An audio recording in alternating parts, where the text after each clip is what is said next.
When Jesus hung on the cross, bleeding, exhausted, and moments away from death, he released 7 sentences that still shake heaven, earth, and every human heart willing to listen. These weren't random words. These were divine declarations, eternal truths spoken from the edge of his final breath. His first words were, "Father, forgive them, for they do not know what they do."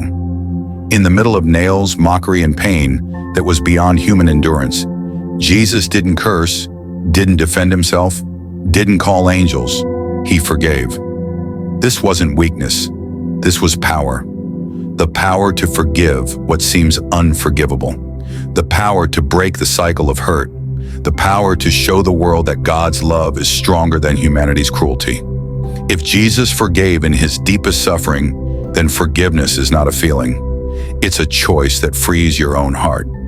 His second sentence came as he looked to a criminal crucified beside him, who cried out, "Lord, remember me."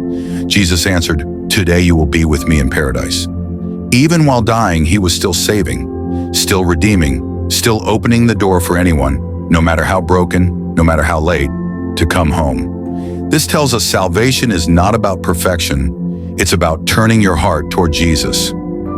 One sincere moment can rewrite an entire lifetime. His third words were spoken to his mother Mary and to John. "Woman, behold your son, behold your mother." In his last moments, Jesus showed us that God cares about our relationships, our families, our responsibilities, our emotional wounds. He was saying, even in pain, love one another, take care of each other. The cross doesn't break community, it creates it. His fourth cry was a deep agony of the soul. My God, why have you forsaken me?" It wasn't a loss of faith.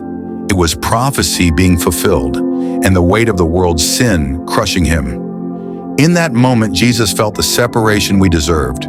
He stepped into our darkness so we could step into his light. This reminds you that even if you feel abandoned, you're not.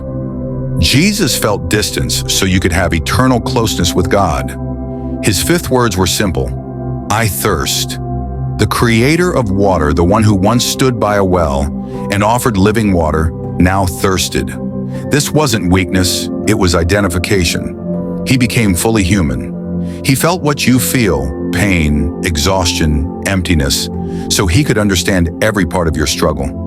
His thirst also fulfilled prophecy, proving every word God speaks will come to pass. Then Jesus said, "It is finished." Not "I am finished," but "it is finished." The debt of sin canceled. The power of darkness broken. Every accusation against you dismissed. This was the victory shout of heaven. Everything needed for your salvation, your healing, your freedom, your restoration completed. You don't have to earn what Jesus already paid for. His final words were, "Father, into your hands I commit my spirit." With this, Jesus showed us how to die and how to live. Total surrender, total trust. He didn't place his spirit into the hands of the Roman soldiers, the crowds, the pain, or the fear. He placed it into the hands of his Father. That is the safest place to put your life, your family, your future, your fears. And when he released those final words, the earth shook, the veil tore, graves opened, and heaven declared this wasn't just a death. This was the beginning of redemption for the whole world. These 7 sentences are not just ancient phrases. They are living power. Forgiveness for your past, salvation for your soul, healing for your relationships, comfort in your suffering, understanding in your weakness, victory over every battle, and the confidence to place your life into God's hands. The cross wasn't the end, it was the doorway, and every word Jesus spoke from it is still alive, still transforming, still reaching, still saving. Because the one who spoke them didn't stay on the cross. He rose, and his words still rise in power today.